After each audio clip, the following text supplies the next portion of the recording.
Hello दोस्तों, once again welcome to my YouTube channel Karim classes. Active and passive series के 9th part में आपका स्वागत है।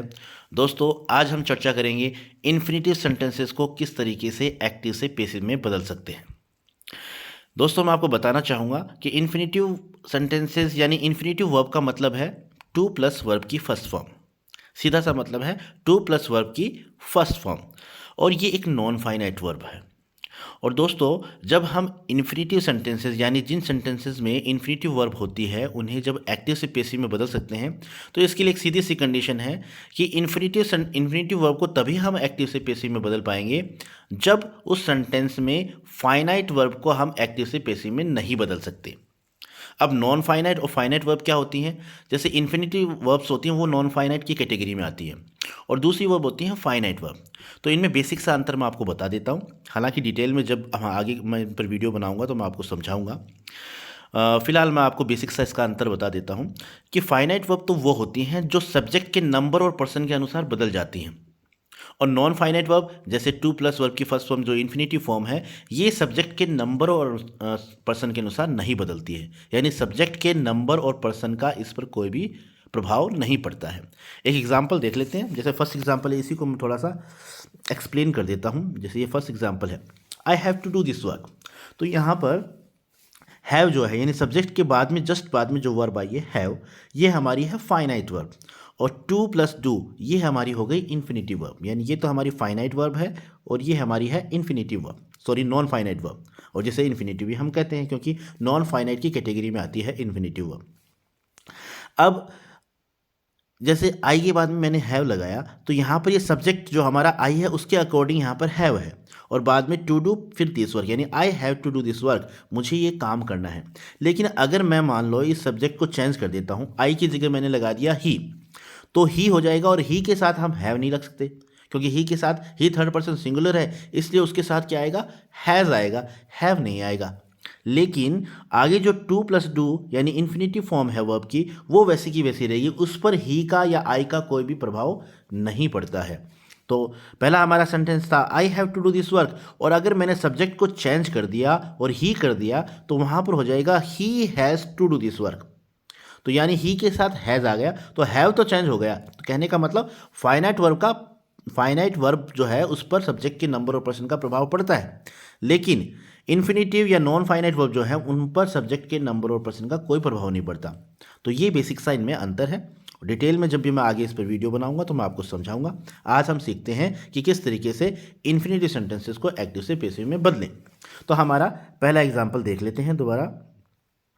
ये हमारा पहला एग्जाम्पल है, I have to do this work. यानी इस वीडियो के अंदर मैं आपको कुछ जितने भी इन्फिनेटिव वर्ब से रिलेटेड जो सेंटेंसेस हैं जिनको हम एक्टिव से पैसिव में बदलते हैं, लगभग जो भी एग्ज़ाम में या कंपटीशन एग्ज़ाम में, अपने बोर्ड एग्ज़ाम में पूछे जाते हैं, वो सभी मैंने शामिल करने की कोशिश की है। और मैं समझता हूँ इन फॉर्मेट से बाहर कुछ भी एग्ज़ाम में नहीं पूछा जाएगा, तो आप इनको अच्छे तरीके से प्रैक्टिस कर लें इनकी और समझ लें। तो चलिए शुरू करते हैं आज की इस वीडियो को। और आज का हमारा पहला सेंटेंस ये रहा, I have to do this work, यानी मुझे ये काम करना है। अब यहाँ पर to plus do infinitive verb है, तो आप इसे पैसिव में किस तरीके से बदल सकते हैं? क्योंकि हैव को तो देखो हम, क्योंकि हैव के बाद में जनरली प्रेजेंट परफेक्ट टेंस में वर्ब की थर्ड फॉर्म आती है, इसलिए हम हैव को पैसिव में नहीं बदल सकते। तो हमें बदलना पड़ेगा टू डू, यानी इन्फिनेटिव का हम पैसिव में बदलेंगे। तो इन्फिनेटिव वर्ब को पैसिव में बदलने का सीधा सा फॉर्मूला है टू प्लस वर्ब की फर्स्ट फॉर्म को to plus be plus verb की थर्ड फॉर्म में कन्वर्ट कर देते हैं, यानी टू बी प्लस वर्ब की थर्ड फॉर्म में कन्वर्ट कर देते हैं। सीधा सा फंडा है, कर लेते हैं, इनको प्रैक्टिस कर लेते हैं तो आपको आसानी से समझ में आ जाएगा। तो पहले को फर्स्ट सेंटेंस को हम चेंज कर रहे हैं। तो दिस वर्क ऑब्जेक्ट आ गया, ऑब्जेक्ट को हमने सब्जेक्ट बनाया, दिस वर्क। अब दिस वर्क हमारा सब्जेक्ट सिंगुलर है, इसलिए हमने यहाँ पर हैज़ लिखा है ना। अगर हमारा सब्जेक्ट प्लूरल होता तब हम यहाँ पर हैव लिखते, लेकिन हमारा सब्जेक्ट सिंगुलर है इसलिए हमने यहाँ पर लिखा हैज़। तो this work has to be done, यानी टू डू को हमने किस में बदल दिया? To be done, to be plus verb की थर्ड फॉर्म में। तो सिंपल सा है, this work has to be done, फिर हमने बाय लगाया और फिर जो सब्जेक्ट था उसे हम ऑब्जेक्ट में ले आए, और मी ऑब्जेक्टिव केस, आई का ऑब्जेक्टिव केस होता है मी। तो हमारा सेंटेंस ही बन गया, this work has to be done by me. इस तरीके से बनाना है। आपको बस ध्यान रखना है, इन्फिनेटिव वर्ब जो है टू प्लस वर्ब की फर्स्ट फॉर्म है, उसे जब आप इसी में चेंज करेंगे तो टू बी प्लस वर्ब की थर्ड फॉर्म में चेंज कर देंगे। ठीक है, नेक्स्ट सेंटेंस देखते हैं। He has to call me, ये हमारा नेक्स्ट सेंटेंस है, he has to call me. तो इसे हम बनाएंगे ऑब्जेक्ट हमारा जो मी है उसे हम सब्जेक्टिव केस में लाएंगे तो वो आई हो जाएगा। अब आई के साथ हैव आता है, हैज़ नहीं आता, इसलिए हम आई हैव और टू बी प्लस वर्ब की थर्ड फॉर्म यानी टू कॉल को टू बी कॉल्ड में बदल देंगे। तो ये हमने टू बी कॉल्ड में बदल दिया। तो I have to be called और फिर हम बाय लगाएंगे और बाय के बाद में सब्जेक्ट जो ही है उसका ऑब्जेक्टिव केस आ जाएगा हिम। तो हमारा पेसिव बनेगा I have to be called by him. तो एक तो इस तरह का फॉर्मेशन एग्जाम में पूछा जाता है। अब एक दूसरा है गोइंग टू का। तो गो अपने आप में एक ऐसी इंट्रांजिटिव वर्ब है, आक्रामक क्रिया है जिसका कभी भी पेसिव वॉइस नहीं बनता है। तो इसलिए हम यहाँ पर गो, जैसे ये सेंटेंस है Mamta is going to cook food, तो गो जो है इस वर्ब का कभी भी पेसिव नहीं बनता, लेकिन आगे इसके इन्फिनेटिव फॉर्म दी हुई है, इन्फिनेटिव वर्ब दी हुई है, तो हम इस इन्फिनेटिव वर्ब का पेसिव बना सकते हैं। तो इसका किस तरीके से बनाएंगे, तो यही होगा, फूड जो हमारा ऑब्जेक्ट था वो सब्जेक्ट में आ जाएगा और फूड सिंगुलर है इसलिए हम यहाँ पर इज लगाएंगे।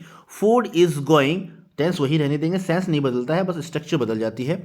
फूड इज गोइंग, अब टू कुक को टू बी कुक्ड में कन्वर्ट कर देंगे और बाय ममता। तो food is going to be cooked by Mamta, यानी गोइंग टू से जितने भी सेंटेंसेस आते हैं उनको इस तरीके से आप चेंज करते हैं। एग्जाम में बहुत बार पूछा भी जाता है गोइंग टू का फॉर्मेशन, तो आप इनको अच्छे तरीके से समझ लेना। एक एग्जाम्पल और ले लेते हैं।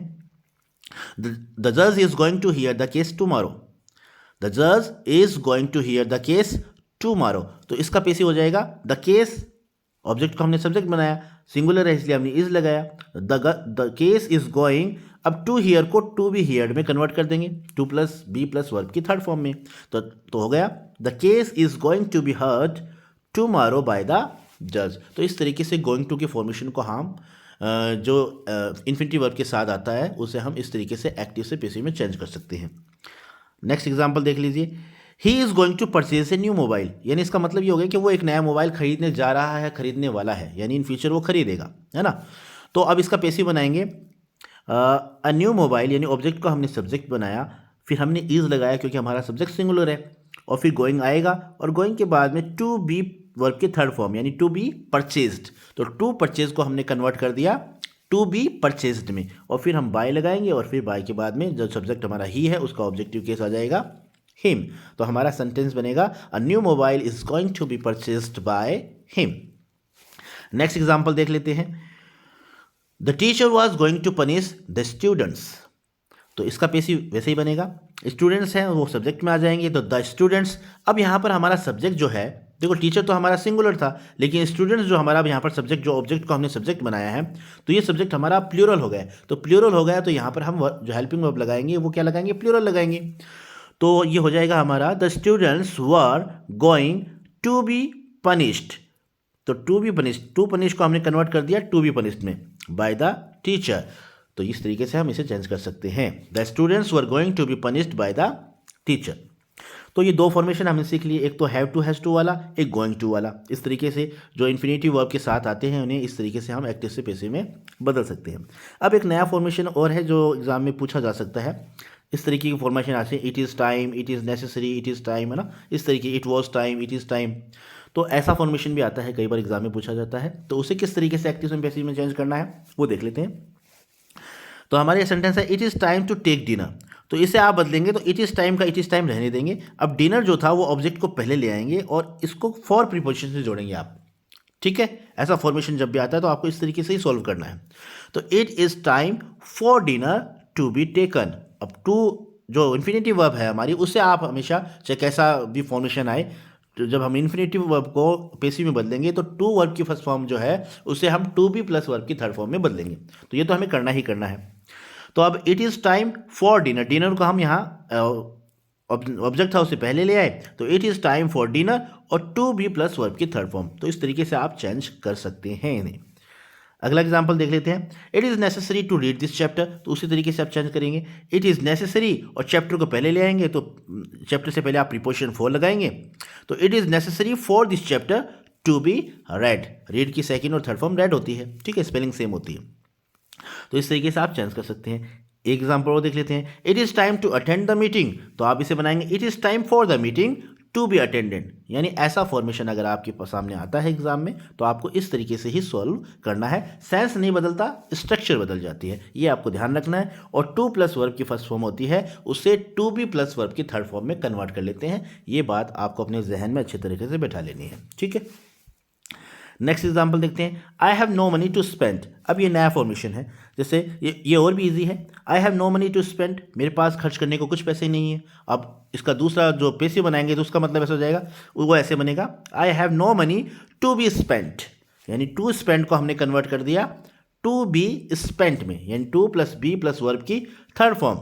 अब पहले का सेंस तो ये है, देखो I have no money to spend, मेरे पास खर्च करने को पैसे नहीं है। और दूसरे का सेंस भी सेम ही है, I have no money to be spend, मेरे पास खर्च किए जाने को पैसे नहीं है।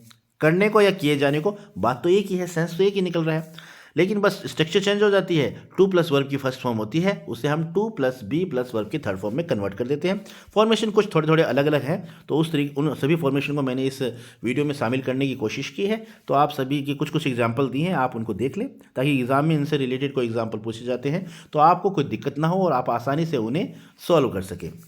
नेक्स्ट एग्जाम्पल देखिए, I have no time to waste, तो इसे हम बना देंगे I have no time to be wasted, यानी टू वेस्ट को कन्वर्ट कर दिया to plus be plus verb की थर्ड फॉर्म। नेक्स्ट क्वेश्चन देखिए, I have few questions to ask him, तो I have few questions to ask him, तो to ask को to be ask में हम कन्वर्ट करेंगे। तो देख लीजिए, आई have few questions to be ask to him, ठीक है। इस तरीके से आप इनको चेंज करेंगे और आगे मैं आने वाले दिनों में काफ़ी प्रैक्टिस एक्सरसाइज भी लेकर आऊँगा, तो आपका अभ्यास अच्छा हो जाएगा। आप अच्छी तरीके से सभी टॉपिक्स को और सभी कॉन्सेप्ट्स आपकी बढ़िया कमांड हो जाएगी। अगला सेंटेंस देखते हैं, I have nothing to worry about, तो इसको भी इस तरीके से करेंगे, I have nothing to be worried about. I have nothing to plus be plus verb की थर्ड फॉर्म, यानी I have nothing to be worried about, ठीक है। अब देयर के फॉर्मेशन से भी कई बार एग्जाम में पूछा जाता है, there was nothing to do in office, यानी ऑफिस में करने को कुछ नहीं था। तो इसका जब हम पैसिव बनाएंगे तो उसका मतलब हो जाता है ऑफिस में कुछ भी करने को किए जाने को कुछ भी नहीं था, ऑफिस में किए जाने को कुछ भी नहीं था, ऐसा सेंस बनता है।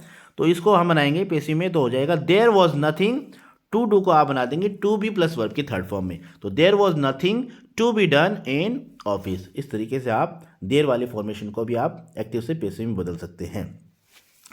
अब एक एग्जाम्पल, दो एग्जाम्पल और मैंने लिए हैं, थोड़ा अलग है फॉर्मेशन लेकिन इजी है, हार्ड नहीं है।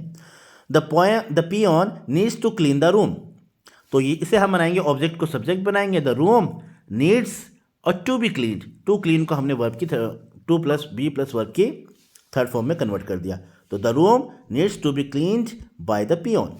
इसी तरीके से नेक्स्ट एग्जाम्पल हम देख लेते हैं।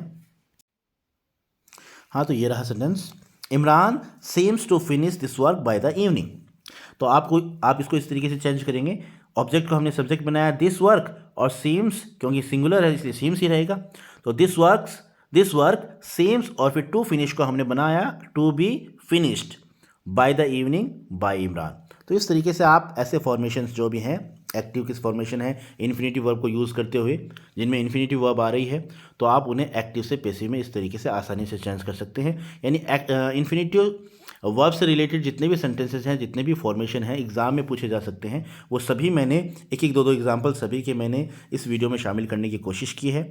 मुझे पूरी उम्मीद है आपको ये वीडियो पसंद आया होगा और आपको समझ में भी आया होगा। दोस्तों, अगर आपको मेरे प्रयास अच्छे लगते हैं और अगर आपको मेरे वीडियो पसंद आते हैं तो मेरी आपसे रिक्वेस्ट है, प्लीज़ प्लीज़ प्लीज़ मेरे चैनल को आप सब्सक्राइब करिए, शेयर करिए, लाइक करिए, क्योंकि आपका एक शेयर, एक लाइक और एक सब्सक्राइब मुझे मोटिवेट करता है। Thank you so much for watching this video. Keep watching, keep learning, have a nice day.